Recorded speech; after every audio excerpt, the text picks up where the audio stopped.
My name is Nicole Moore, and I'm the Continuing Education Coordinator for the Collaborative for Accountability and Improvement. And we are thrilled to have you for today's webinar, The Good, the Bad, and the Ugly, Patient Experiences with Communication and Resolution Programs. And I'd like to start by introducing today's moderator, Carole Hemmelgarn. Carole graduated from Colorado State University with a degree in speech communication. She received a master's in patient safety leadership from the University of Illinois at Chicago and a second master's in healthcare ethics from Creighton University. Currently, Carole is the Senior Director Education for MedStar Institute for Quality and Safety. She's also Program Director for the Executive Masters for Clinical Quality, Safety, and Leadership at Georgetown University. Carole is involved in patient safety work across the country and sits on the Leapfrog Patient and Family Caregiver Expert Panel, Board of Quality, Safety, and Experience at Children's Hospital Colorado, Clinical Excellence Council for Colorado Hospital Association, and the Board of Directors for the Collaborative for Accountability Improvement. Thank you so much for joining us today, Carole. Thank you, Nicole. I'll have you move to our first slide, please. So I'm going to introduce our panelists today, and then I'm going to frame what we're going to talk about. And I'm going to ask our panelists to share a little bit about their stories and experiences so that you have some background before we get into some of the questions. Who we have here today are Jack and Teresa Gentry, and they are going to tell us about their experience in a hospital system where there was an implemented structure after harm and what that communication resolution program and experience was and how it helped them in their journey throughout this process. The other panelists we're going to speak with are Naomi Kirtner and Jeff Goldenberg. And they're going to tell us their story about their daughter, Talia, and how there wasn't structured communication and the impact it had on them. So before we get to that, Nicole, if you'll go to the next slide, please. When you look at the literature, after patients and families are harmed, there's essentially 4 things they want to know. I believe there's actually a 5th that is becoming more accepted, but it has not been published as much. The first thing is, tell us what happened. And when we say, tell us what happened, it's what we want to know. It's not what you think we should know or what you feel comfortable telling us. It's answering those questions that we want. That may be 3 things. Tell us A, B, and C, or it may be tell us from the minute we walked in the organization to the minute we left what happened in our care. The second thing is, we need the organizations to be accountable, to take responsibility. You see, we carry a lot of the guilt after harm that we did not do enough to protect ourselves or our loved ones. And we oftentimes live in this world of what if. What if we'd have done this? What if we'd have gone to a different organization or gotten a second opinion? So we need providers and organizations to be accountable. The third is what I believe are the 2 most powerful words in the English language. I'm sorry. We need to hear that you truly are sorry for what happened to us or our loved ones. The 4th is tell us how you're going to fix the problem. See, I have yet to meet a patient or family member that what they say is, what happened to me or my loved one, I want to make sure never happens to anybody else. So we need to know that the problem has been fixed. But the 5th one is what I believe is the gift. And that is, let the patients and families be part of the solution if they want to do that. If they are willing to go back to the very organization where they or a loved one were harmed, they are giving you a gift. They want to be there to make sure change occurs. So Nicole, that's it for the slides. If you'll go into our presentation mode. So I want to start with you, Jack and Teresa, and if you'll give our audience about a 5-minute background about your story and what happened in your care. Sure. I'd like to just give you a little bit of background about myself so you understand how my story evolved. Approximately 9 years ago, I retired from a law enforcement career. 17 years. I was a member of the SWAT team. I was an avid outdoorsman, hiked the Appalachian Trail from Maine to Georgia. Was a big skier, sailor, rock climber. I was just an all-round active guy. So in April 8th of 2013, I was dealing with some bulging disc in my neck. And I spoke with an orthopedic surgeon after going through months of therapy and pain injections. I decided to have elective surgery on my bulging disc. And the plan was to replace one disc and do a fusion on the other. The operation was scheduled for about 2 hours and with an overnight stay in the hospital. And then about 3 months of recovery before I could resume my full activities. During the course of the operation, things didn't go so well. One of the instruments that the surgeon was using malfunctioned and struck my spinal cord. After a considerable amount of debate in the operating room, and at one point they woke me up during the surgery to find out what my condition was and how much feeling I had lost. The monitors that was monitoring my system indicated that I had a catastrophic failure of my central nervous system. After some extensive testing in the operating room, they decided to proceed. So they put me back to sleep. And rather than doing a disc replacement, they did a double fusion. I woke up in the ICU where I spent the next several days. The 5 months of the overnight stay at the hospital ended up being 5 months in the hospital. Majority of that time I spent in an acute rehab facility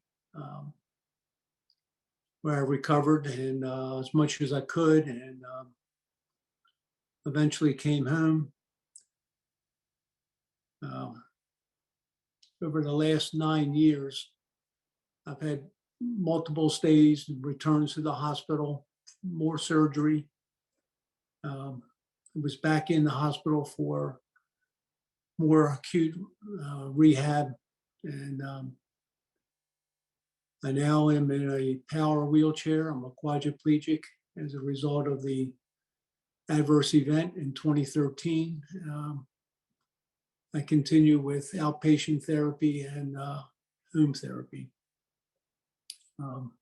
That's 9 years and 2.5 minutes.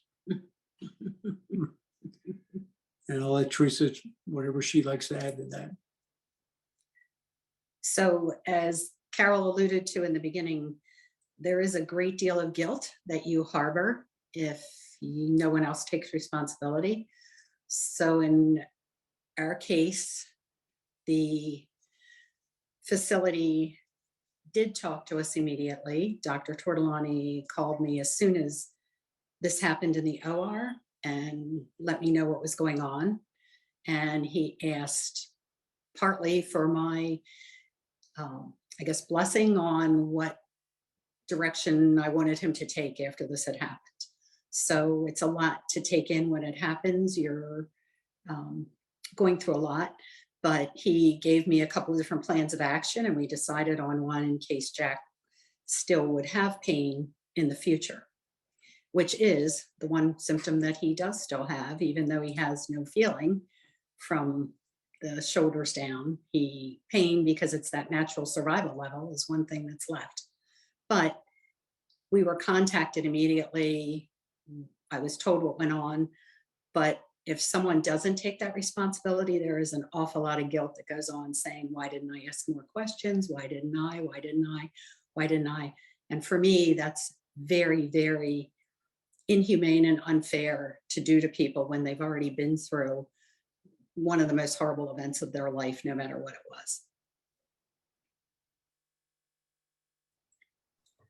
Thank you, Jack and Teresa. So, Naomi and Jeff, tell us a little bit about your experience with Talia. Thanks, Carole, and to CAI also for having us here today. Our daughter Talia was 23 when she entered the hospital for an elective surgery, and she endured 24 hours or over 24 hours of mismanaged care, and then was left brain dead after her airway closed and the code team failed to resuscitate her in time. And 9 days later, we pulled life support to allow her to die. Talia was a very educated, experienced patient, and she was a strong advocate for herself. She was also a young woman, and we believe that likely also played into the unwillingness of her providers to listen, to act on what Talia herself was telling them about her breathing problems after her surgery. From the first moment that we saw Talia after her surgery, we could see that she was struggling to breathe, and we also tried repeatedly and unsuccessfully to get the medical staff to properly evaluate her compromised airway. And because we were so concerned, we rarely left Talia's bedside, but the neurosurgical team did see Talia briefly, like a minute or two, on the morning she, we say died, but had her code and became brain dead. Talia summed up her interaction with the neurosurgeons when she said, "I wish you'd been here, Papa. They wouldn't listen to me." And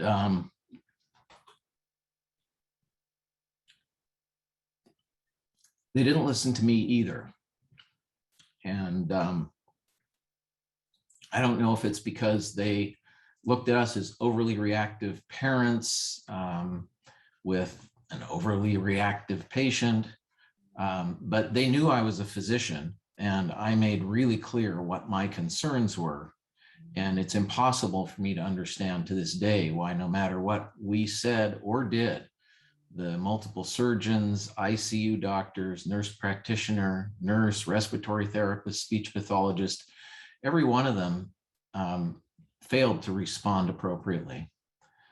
But I also need to say that if they'd been paying attention to their own evaluations of Talia, they would have seen her as an airway emergency and treated her differently. It wasn't actually something we should have needed to tell them. And let's get real. Patients shouldn't need to bring their own physician to stand at the bedside and monitor what the hospital staff are doing. And frankly, in my case, they didn't pay attention to me anyways. They disregarded both of us. So what we're left with is grief, actually traumatic grief. The hours that Talia spent struggling to breathe that culminated in the final minutes of her being fully alert and aware, but unable to draw a breath, essentially fully conscious and suffocating, they haunt me. There are nights when I wake up gasping for air, and neither of us has slept through the night since Talia died. Talia was in an ICU in a major hospital and referral center, and her critical situation could have been treated and resolved if her providers had listened to what we were telling them and acted on her behalf. She shouldn't have died. She didn't need to die. Yet that same kind of disregard of patients and dismissal of their concerns occur in hospitals everywhere, every day. What really compounds our grief and trauma is the fact that the hospital has never, ever done anything formal to take responsibility for their haphazard and reckless care that led directly to Talia's death. They never sat down with us to go over what they thought went wrong or how they planned to figure out why it happened. They never included us in an event review, even though we were with Talia continuously and witnessed just about everything that happened and didn't happen up to the moment she died. It's been 7 years. The hospital has never apologized or made amends for their errors. They went silent And they remain silent to this day. They don't acknowledge their role in what happened to us. And any contact we've had with them has been at our initiative. And that's just wrong. Because there has been no resolution for us with the hospital, the one aspect of our loss that could be mitigated just continues. The damage is done in that Talia is dead and gone. That's not changing. But there's this ongoing source of damage, and it will continue as long as all those providers and administrators in the hospital continue to refuse to take responsibility for what happened to Talia and to us, her family. Thank you, Jeff and Naomi. So I want to pull out just a couple themes before I start to talk to our panelists. And one, if I can share with the audience, is patients and families, they know their loved ones better than anybody else. And the minute that we speak up and say something's wrong, something's not right, we may not have the clinical terms, but healthcare providers should stop and listen, because we're saying we know them, we see something's changing. What's disheartening to me is exactly what Jeff and Naomi were saying, is they were speaking up and they weren't being listened to. And you also heard that Jeff is a physician and he couldn't be listened to. So what I want you to think about are, what are your patients and family members who don't speak English, who don't have background in healthcare? We need to make sure that everyone is listened to when they walk in the door of your setting. So one of the themes that we are going to talk about is the importance of transparency. And transparency is really that open and honest communication after harm. I try to put it in simple terms. If I were going to explain to my 9-year-old daughter, Alyssa, what transparency is, I would give it to the analogy of, it's like cellophane or saran wrap. What you see on one side, you see on the other. Nothing is hidden. Everything is out in the open. But we know a lot of organizations are not transparent. So I want to start by showing the difference of emotions when you have a program and go through a program and get answers, and when you don't. So Jack and Teresa, just throw out a couple of the emotions that you felt after the harm, but then how you were treated by the organization or your provider.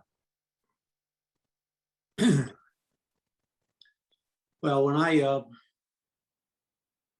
kind of woke up in the ICU, I was confused. I didn't know really what had happened. I didn't know why I couldn't move anything below my neck.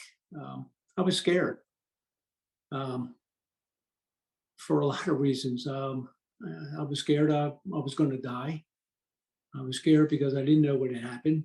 I was confused over when Teresa had told me that I was paralyzed. I was confused as to how that could have happened. And I was worried. I was worried a lot about what was going to happen to me. I was worried about how I was going to take care of my family, who was going to pay the bills. There was just a lot of things that I was worried about. Things that I was not. I was not mad. I wasn't mad at anybody. I just figured, it had happened, and once we figured it all out, it'd be okay. I wasn't sad because it's just something that happened.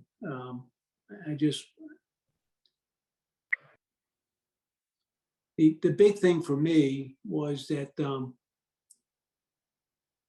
the organization, MedStar Health, which is a large mid-Atlantic, probably the largest mid-Atlantic health system, 10 hospitals, hundreds of outpatient centers, 35,000 employees.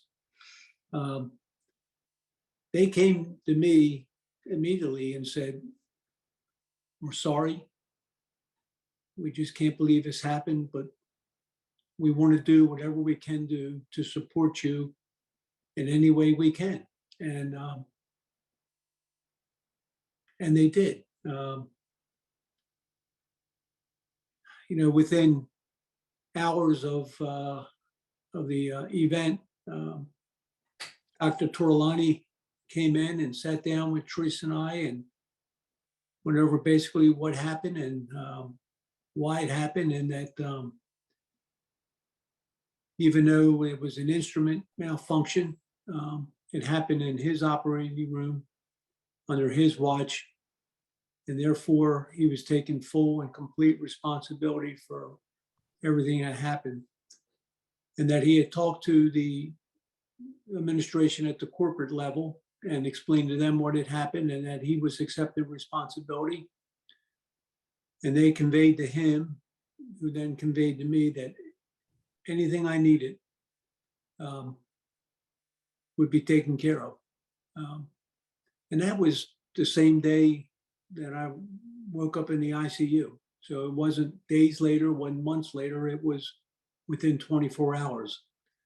And that was the beginning of what MedStar Health said to me and provided for me. And I'll just throw out there, the doctor also, he had spoken with me from the OR. He came out as soon as surgery was over and spoke with me again. And I could tell how difficult it was for him because he knew Jack as a prior patient. So it was very, very difficult for him to deal with this situation. And he was very upset by it. I was feeling very overwhelmed with all kinds of different emotions between, upset, what happened, what's going to happen, what's going to be next, how am I going to deal with this, all sorts of things like that. But I always felt like there was support there from the beginning. One of the nurses came out from the OR, sat with me, kept me company until somebody else from my family was able to get there.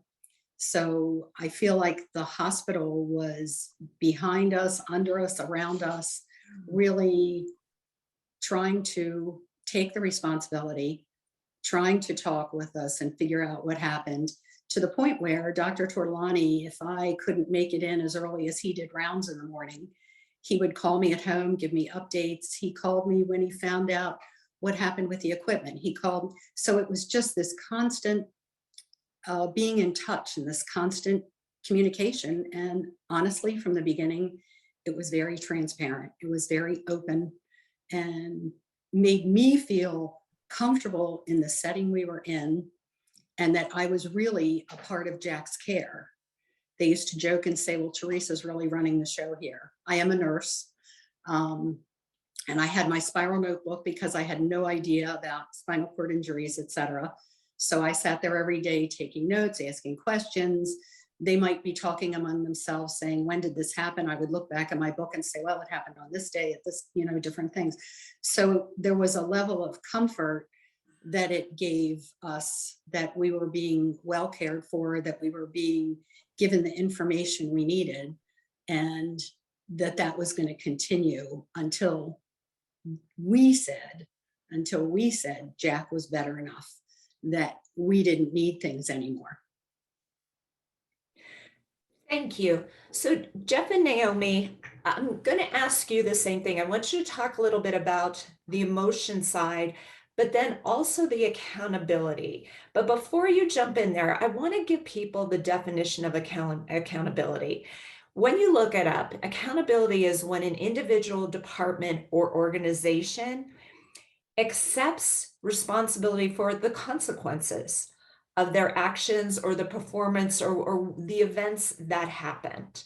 So Jeff and Naomi, you have a totally different experience. Tell the audience a little bit about your emotions and what you did not get. So, for us, there was sort of a peak in that we spent 18 hours with Talia. And in my case, from the moment I saw her really concerned that her airway was going to block off and that they wouldn't be prepared to deal with it. And when it happened, it was like deja vu. I mean, I almost felt like I'd caused it because I had actually visualized in my mind the scene that took place in front of us. In fact, I started to feel nauseous while it was going on. I'd been telling them that she was going to need to have surgical airway, and they weren't dealing with it. So as her code drew to a close, and certainly throughout the next 9 days, I mean, we were devastated. We were angry. We were confused. We were in shock. It was overwhelming. She was in a coma. We'd watched it all develop, and then she was there. We were unable to get her the help she needed. So, you know, there's shame and guilt too. And I think also just listening to Jack and Teresa, I think the isolation was profound. You know, hearing how they were taken care of, we were all on our own. We knew everything that had happened. And in terms of that accountability, I mean, we knew what had happened, and I think each member of Talia's team, I think, was busy pointing their fingers at somebody else rather than taking responsibility. So to the extent that they didn't speak to us, they were mostly trying to make it clear that somebody else had been the problem, sometimes by implication and sometimes literally pointing fingers at their colleagues. And that was crazy making in and of itself as well. So I guess in some ways it's not surprising they didn't talk to us about Talia, because both before and after her airway occlusion and cardiac arrest and coma, they never talked to each other either. And I think anger I mean, we were devastated and in disbelief, but I sometimes use the analogy of lightning and a lightning storm to talk about what that anger and really fury and rage for us was like. You know, lightning is volatile, it's charged, it's raw, it's destructive, and a lightning storm has that flashing energy charging through the sky, never quite going away. It's always brewing. 7 years out, we're calmer, but you can kick that storm up in a hurry because it's accumulated even more power and energy over the ensuing years. And the thing is, if the hospital had come to us and acted responsibly, I think some of this anger would have dissipated. We needed to be able to tell them what this has meant for us, to go over what happened, to have them hold and handle how devastated we were and what this means for us in our lives, and maybe even hear what it means for them in their lives. We needed them to make room to hear all of it, but they abdicated. And now they're like a lightning rod for our ever brewing storm of emotions. I can imagine that that's scary for them, even thinking of sitting down with us now, but I also feel like you reap what you sow. So let me ask you a question, since we're still on. If the organization came to you now and we're going to apologize or wanted to have the conversation, what do you think that would be like for you? And do you think you could forgive them? Like, just talk to us about, pretend they're here right now and you could say to them, this is what I want, or if you apologize, what would that conversation be like? So I think one of the things is that it doesn't matter whether we would forgive them or not. They're morally obligated to apologize regardless of our response. So in some ways that misses the point. I actually think self-forgiveness is probably more important. And if they're coming to me to get me to forgive, they're there for the wrong reasons. They're obligated to come and apologize because it's the ethical and right thing to do. I don't know.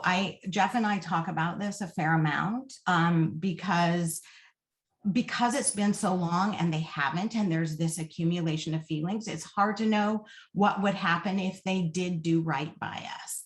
I'm a believer in restorative justice, and I think it would be an interesting thing to sit down with them. But I don't know what it would be like for me. The one thing I'll say is that an apology the words "I'm sorry" may be very important, but in a vacuum, they mean nothing. And everything about the attitude and the humility and the willingness to hear from the patient, both what this experience means to us in our lives, also what we have to teach them, and what they can demonstrate to us they've learned from this, all of that has to be part of the apology.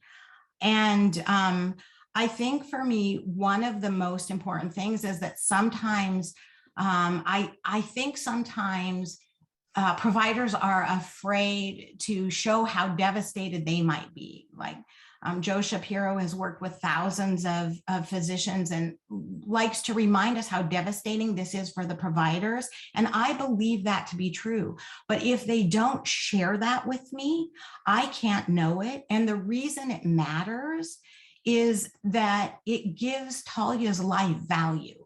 If they don't show me how soul crushing this was for them and how they've changed on account of it, then her life, her death is valueless. And so as part of the apology, both hearing from us about what this means to us and showing us what it means to them is part of humbling oneself in a way that is meaningful. And I don't know how it would be to sit down across from somebody because I haven't experienced it, but I still have a sense of what the right thing is.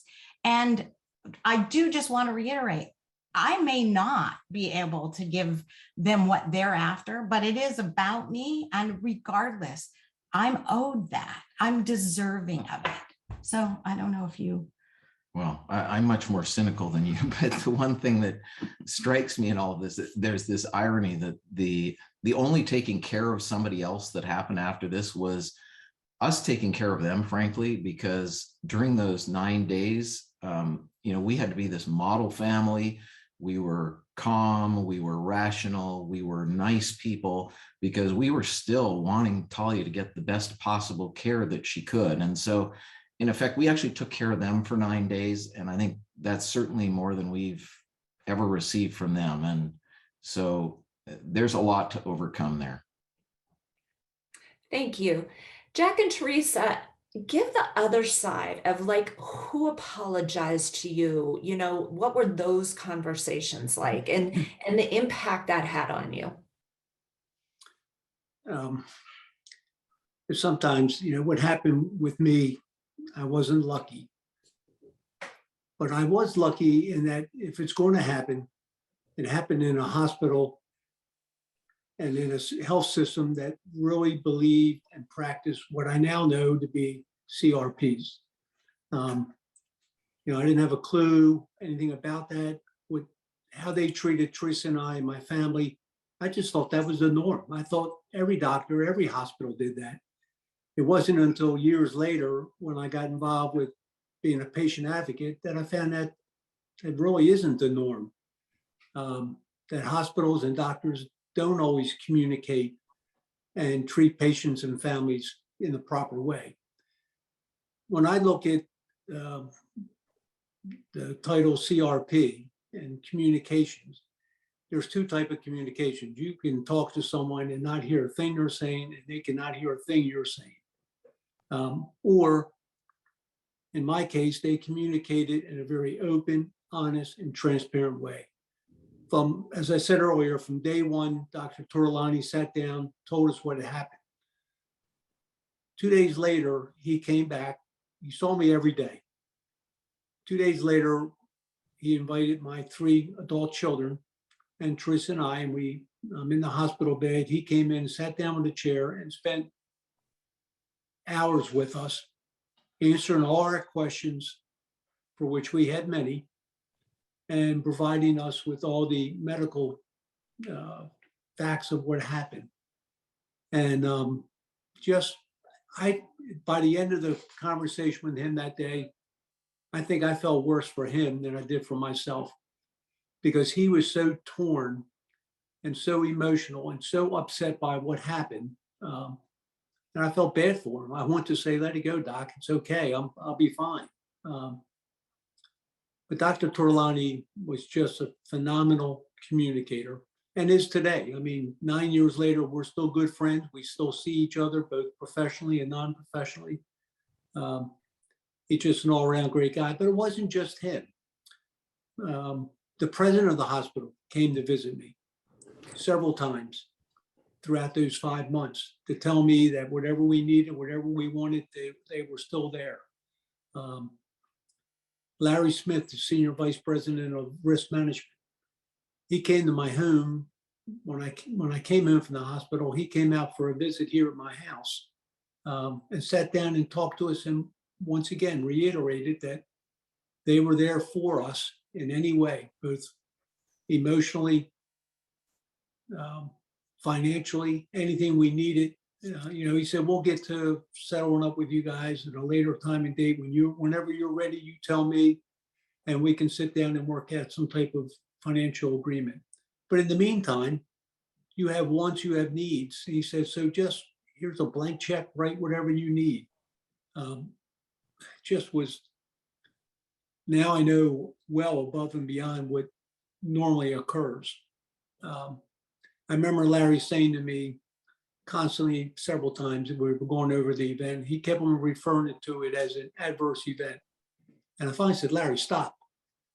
I said, I'm not even sure what an adverse event is.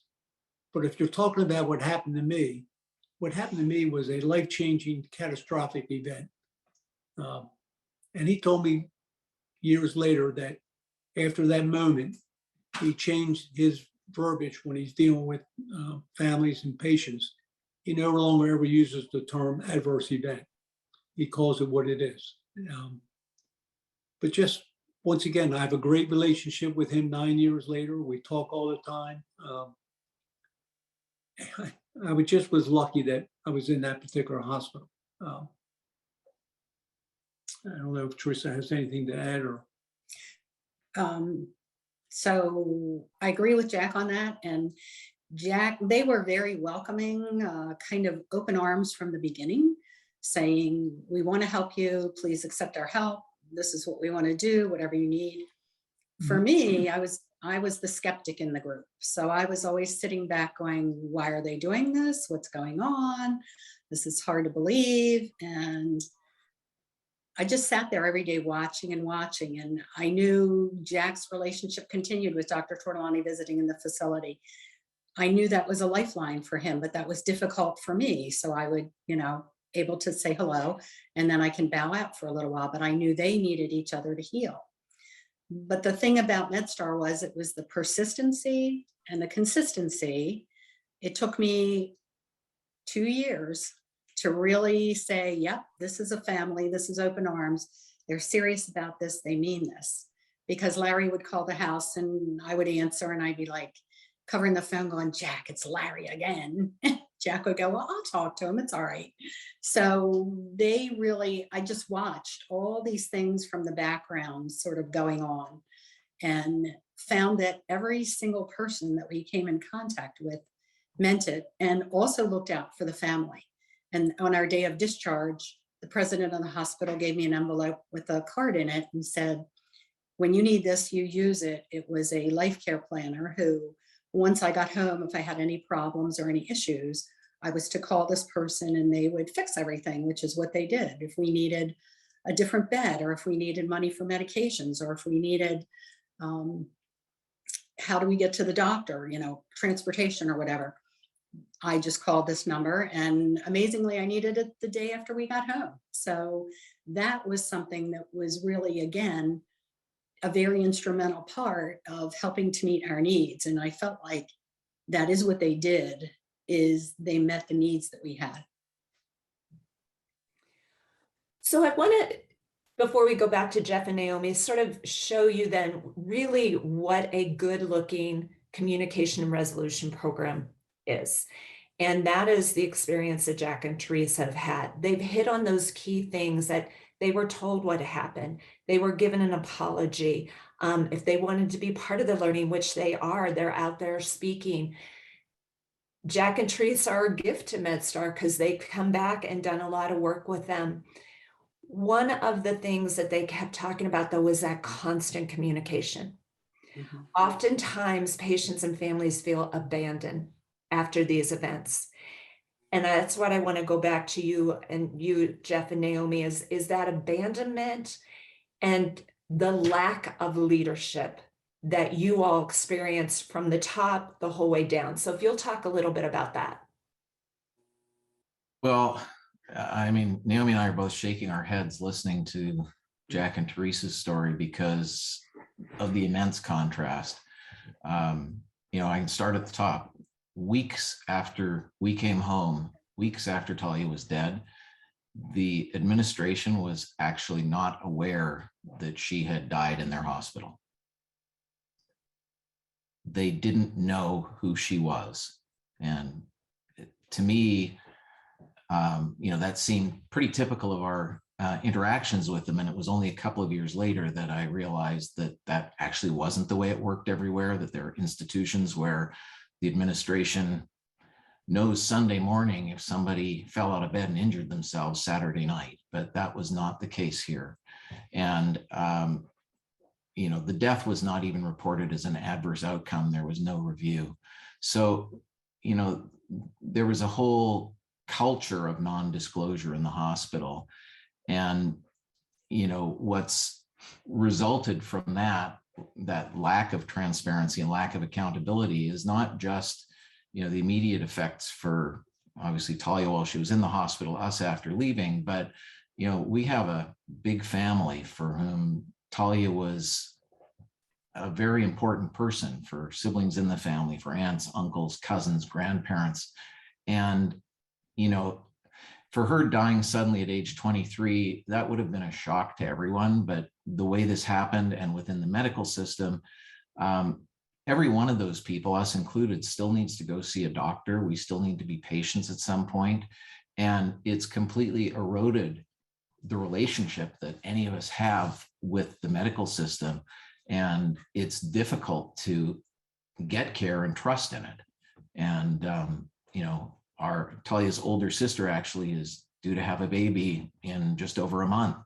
And there have been a lot of problems for her trying to navigate the system as she's gone through this pregnancy. Which is a form of the abandonment, right? Like, I think that there was a reestablishment of trust for Teresa and Jack, a repaired relationship basically that allowed them, in fact, to get closer.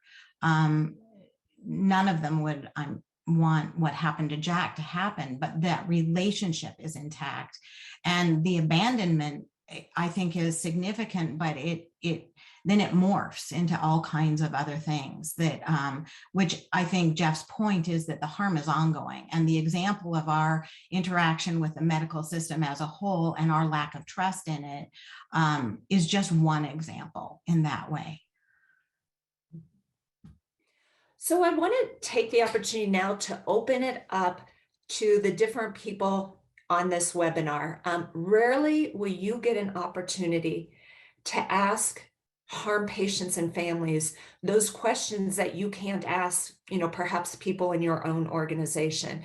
And they are all gracious enough to be willing to answer those questions. And I really encourage you to put something in the chat or to come off mute, because all four of these individuals want to help you make your organizations better, but really how you engage with patients and families after life-altering catastrophic events. So questions, if anyone wants to come off, I'll look in the chat, or Nicole, if you have want to start throwing out some of the questions. Yeah, we have a first question. Do you think that communication would have been different if Talia did not die? Unfortunately, what we've learned about the place where she was, I would say the answer is an unequivocal no. And there are a lot of reasons for that. But yeah, it was bad long before she died within the hospital. And every aspect of her care was affected by that. And it was And it was it was multifaceted. It wasn't one single player. There were over 11 interactions where if any of the providers had responded differently, Talia would be alive. But what that also tells you is that communication within the system was problematic, and that even if she lived, there were so many things that had gone wrong. And I also want to be clear that we've been in many hospitals and had been witness to lots of care, and these aren't uncommon things. They all lined up for Talia, but in that regard, they were every hospital's poor communication problems. And I think because of that, it wouldn't have mattered whether she'd lived or not. She would have still been, they wouldn't have been any different. Thank you. We have a question for Jack and Teresa. Did anyone at MedStar ever address responsibility of the instrument maker? Actually, they did. The surgeon was actually their, Dr. Tortolani is a nationally recognized spinal surgeon. And he immediately began to look into why this particular instrument malfunctioned, along with my brother, who just happens to be a malpractice attorney. And his law firm investigated the manufacturer of the piece of equipment. And it turned out that they had applied for a safety device to be added to that particular instrument with the FDA to prevent what happened to me from happening. And they failed to notify the surgeons in the hospitals that were using that instrument that there was a possibility that it could fail. And decided, I guess, to roll the dice. MedStar Health subsequently dropped that company as in using their equipment. I don't know what the end result of what lawsuit was filed against them. They did settle with me as to the damages that were caused to me. Hey, Jack, I want to have you share real quick with the people on the call. You brought up that your brother was a malpractice attorney, and I know a little bit of this. Tell a little bit of how he viewed this whole process, because I think it's fascinating. Well, Jim, my brother Jim, was pretty much with me in the hospital most days. And so he was aware of what was going on. He was aware that they were talking to me, that they actually sat down and told me what happened, and that they accepted responsibility. And he was kind of a little confused. He didn't know what was going on. He said to me, he said, Jack, I'm not sure what they're doing or why they're doing what they're doing. He said, but in all my years as a malpractice attorney and his partner in his law firm said, we haven't experienced this type of openness and this transparency before. He said, but they're telling you what's going on. Not sure what they're doing, but let's go with it. If they're going to offer you something, go ahead and take it. It's not going to hurt you any. He said, we'll settle with them later down the road. He said, but he just scratched his head every day and said, I can't figure out what they're doing.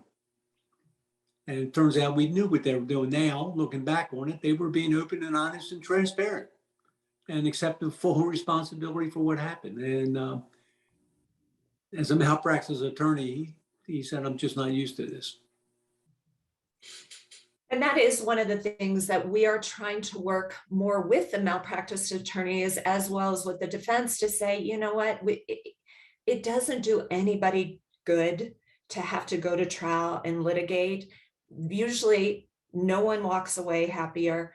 More people are harmed because there isn't learning. So, you know, it's breaking down these perceptions and barriers. And that's why I wanted to bring that out, Jack, because I think it's fascinating, and just how he was like unbelievable, but in the end saw the value of a structured program. Can I just add to that, Carole? You bet. Along that same line, we never went to trial. We never filed a lawsuit against MedStar or the manufacturer. We sat down at 2 years after the event, we sat down at the table with the mediator, and they had an attorney present. We had my brother and his partner, and over the course of a couple hours, we hammered out a financial agreement that was, my brother said, is good for me. It should get me through my medical needs through the rest of my life expectancy. And MedStar and Globus, I guess the manufacturer, were okay with the settlement. And a couple hours later, we walked out of there. Everybody was happy. We were all friends. And versus the 5-6 years that my brother had anticipated before going to trial. If we won, then there would be an appeal, and then that could take another year or 2 years. So I mean, it worked out good, I think, for everybody. Nicole, are there more questions? It's another question. First, Andrea, I'd like to thank you all for your courageousness in sharing your stories with us today and opening this learning opportunity. And also for Jack and Teresa, do you think it made it easier for MedStar because they were able to blame the instrument? In my heart of hearts, I say no. If you were in the room at night that Dr. Tortolani came in and spoke to us, it practically broke him that it happened. And whether it was the instrument or not, I think he felt it happened on his watch. And I just think, and now looking back on it years later with MedStar, I really don't feel it was they stepped to the plate because of the instrument. I think they stepped because they had a policy in place.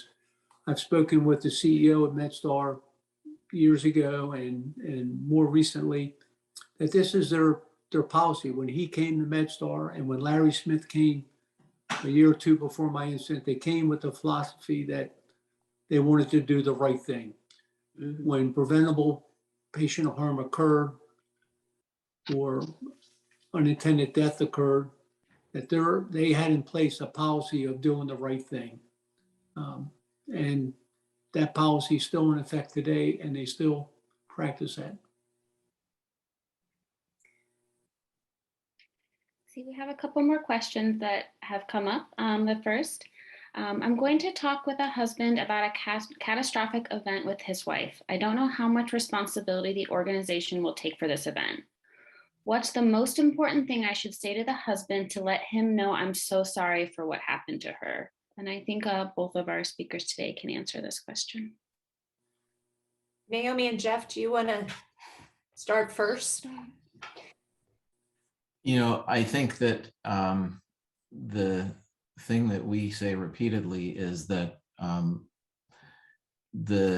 the context in which an apology takes place is really important, and there needs to be a conversation that surrounds that so that we as patients understand what's gone on, and we need for the person who's coming to apologize to understand what has happened, what our perception is of what happened, what experiences we've had, because they can't be apologizing in a vacuum. It's not just the event that they're apologizing for. They need to be aware of all of what that means to us as patients and families. And that understanding and that conversation is what frames an apology. So that means, in other words, just to add to that, really sitting down with her and hearing from her about her experience and what's going on and what's happening for her and what she knows and what she thinks happened, giving her room and a voice to, I think sometimes one of the reasons an apology just becomes the words "I'm sorry" is because there's an assumption about what is going on for the patient and the family, and taking the time to find that out and find out what they're experiencing really matters.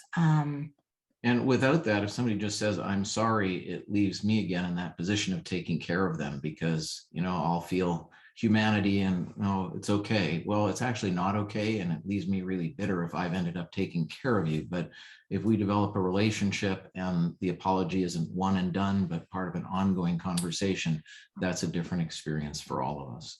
And I think that is a really, really important point. I mean, at one point, one of Talia's caretakers, without sitting down and looking at us and eye to eye, and just blurted out, I'm so sorry this happened. And it really left me in this position. I mean, what was I going to say? Oh, don't worry about it. I mean, that apology wasn't about me. That was about that provider and their needs. And so just really remembering to keep the focus on this family member, I think is just really critical. And I think it can be very personal. You can, as Naomi said, you're allowed to have feelings about it. You're allowed to have emotions about it. And I think you need to make it personal, saying, I'm so sorry this happened, or I'm so sorry for your loss, or they're so generic. You need to say, I'm so sorry about Talia. I'm so sorry about Jack. I'm really sorry about your husband. I'm so sorry about your mother. You need to make that personal, and you're allowed to show your emotions, because that's what you've heard us saying, I know, the entire time, is how much everybody we came across in the institution gave us their true feelings, and it came through to us. And you don't have to know the answer yet, why it happened or what happened. So you don't have to have any blame ready or anything. You just need to express how you're feeling about that and keeping it on the family.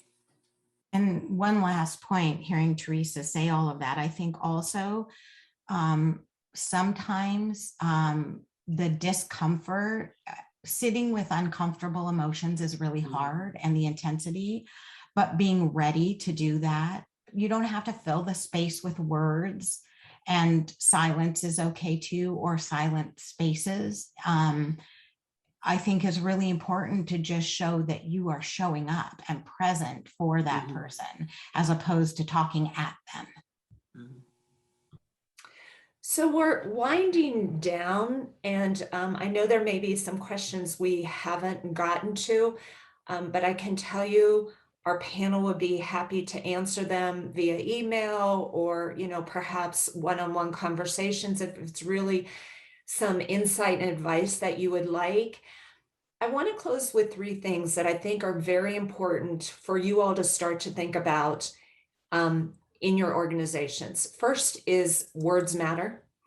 And, we talk about communication resolution programs, and many people have named their different programs. Patients and families do not care for the word resolution. This does not end for us.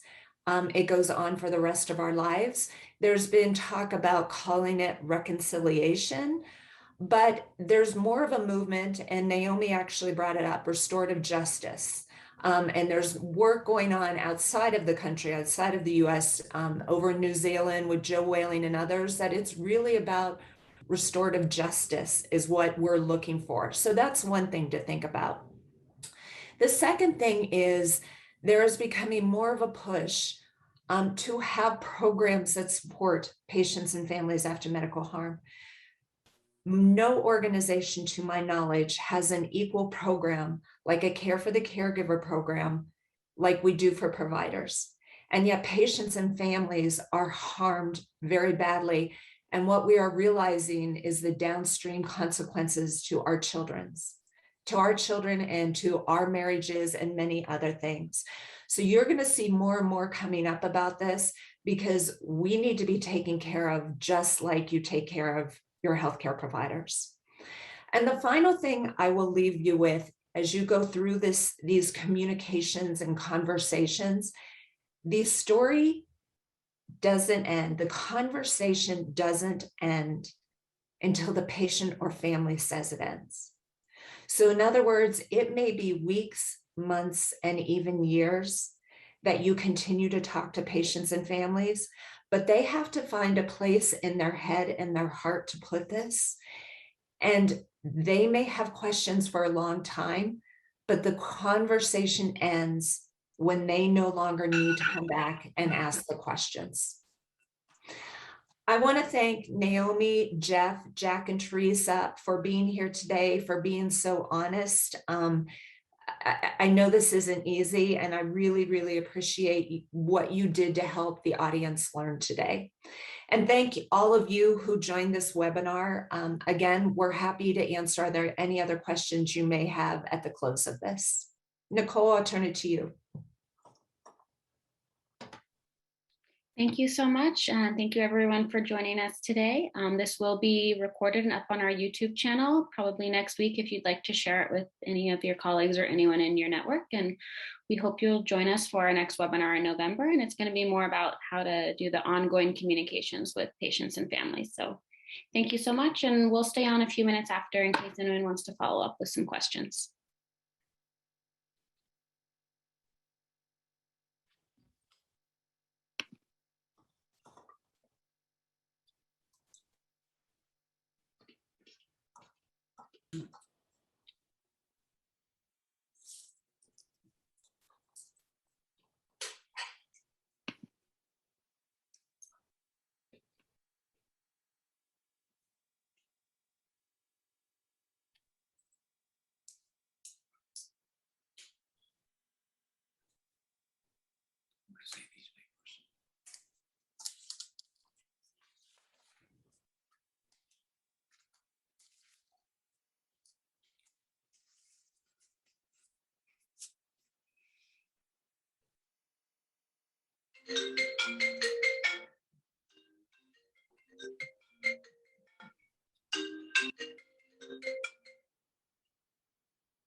Does anyone have any follow-up questions that's still on? They're also welcome to unmute themselves and just ask directly if that's easier than typing. I just want to thank you for sharing, and as I said in the chat, also for the work you're doing to make us better. And I think I just hope people heard like some of the subtleties too of what you all brought up, because just to tell people to apologize is not going to cut it. It just is not going to cut it. And I think it's really key. I mean, I have a bias, obviously. I think people need help to do this well. That is healthcare providers, because we don't have enough experience doing it, as we should not. And there's so many of our own emotions that can get in the way. And so, but however we do this, we have to have people better equipped to do what you have deserved, Naomi and Jeff, and what you got, Jack and Teresa. We need to help people do that, because it won't happen otherwise, generally.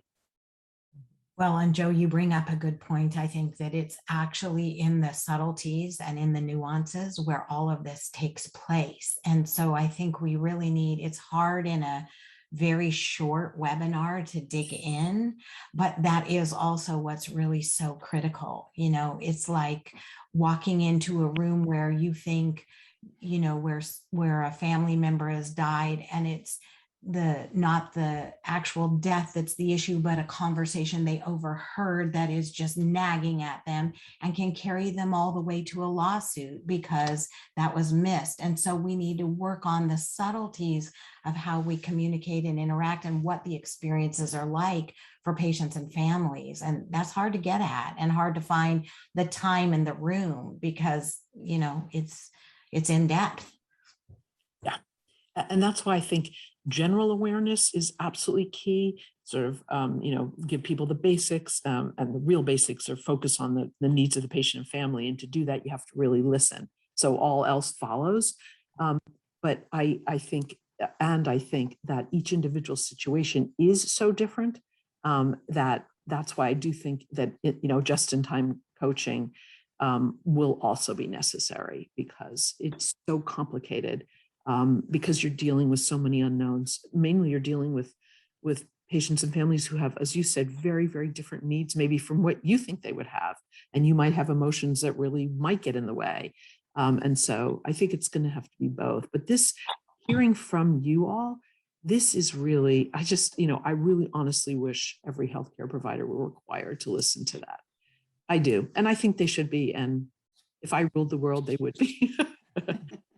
So thank you for, and I'm sure that it, well, I'm not sure of anything, but my guess it might be hard to do, but let me tell you, it's really helpful. Thank you, Joe. Thank you. Thank you.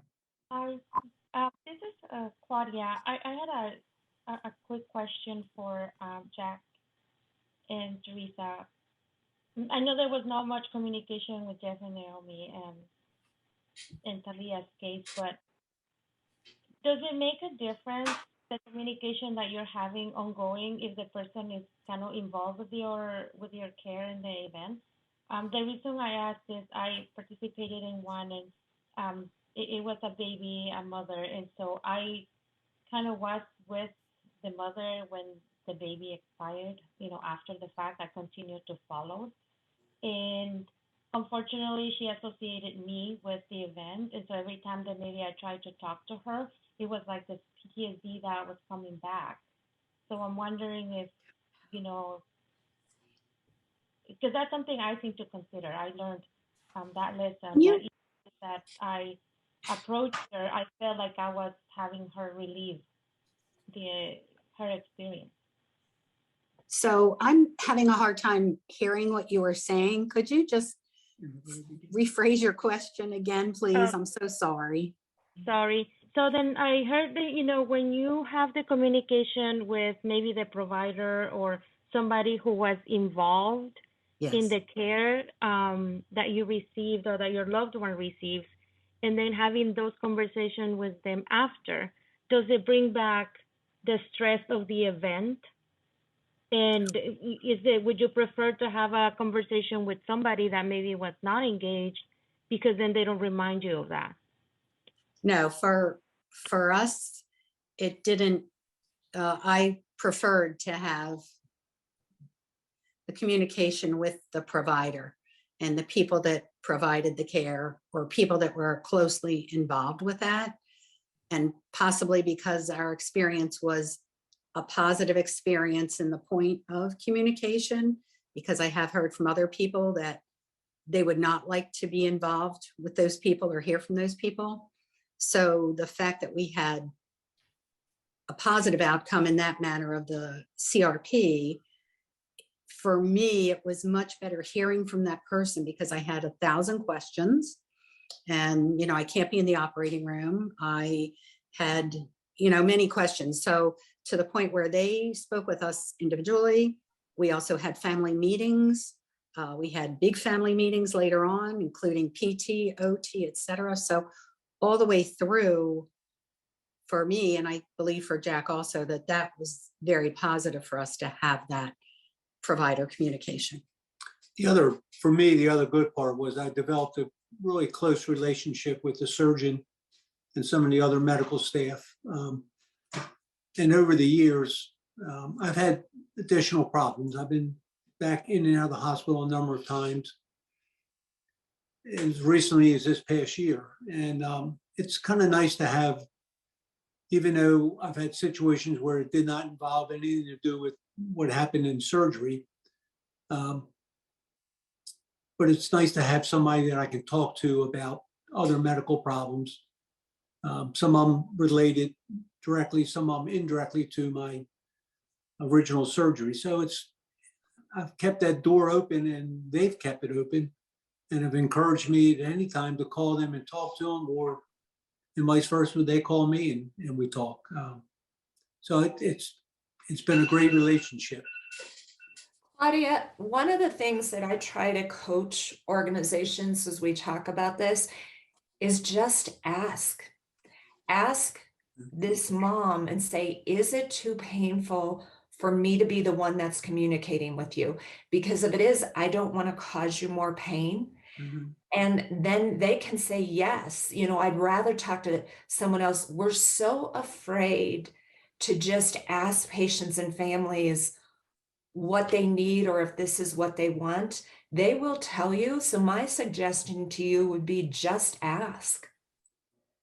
And I would just add that, to know that forevermore, everything is bittersweet. So there is never going to be a person or a conversation if it's about this or if it's not, that doesn't bring everything up. And one of the challenges after a loss of magnitude is coming to terms with that. You sort of live two tracks, right? There's life where it's working well, and there's life along the way with all of this muck in it. And you have to do both at the same time. And that's a big challenge. And so initially she may, as Carole said, want somebody else, and that's okay. That isn't personal. You may have had nothing to do with anything, but you just represent that for her. But she may not be able to escape it no matter who's there, because the challenge is that right now she's in a crisis. And so, it just all comes with the territory, I think. Thank you so much. I don't think enough for your willingness to have these conversations with us and to allow us to really learn. And I think our goal is to have, the experience, of course, not harm, but working with a family to do as much as we can, like you said, to achieve and assist to get into a place that it's still, it's okay. And like you said, it may take a long time. And I do think that, we kind of form a bond and a tie, and you can tell. And it's on our side, for me, I can say that it's absolutely the most rewarding thing in the world to have somebody trust me, to call me and let me know what their needs are and how they are doing, because we are part of in a very different way that this event in your life. And I think I feel honored to have that conversation with somebody and for them to trust me and have that communication open so that we can assist in any way that we can. So this is just, thank you. I just cannot thank you enough.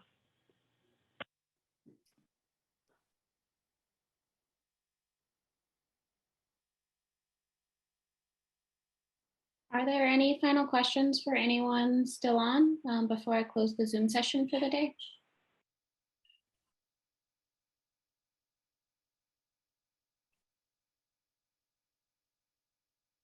Great. Thank you, Nicole. And thank you again, Naomi, Jeff, Jack, Teresa. Yes. Thank you all for for having us today.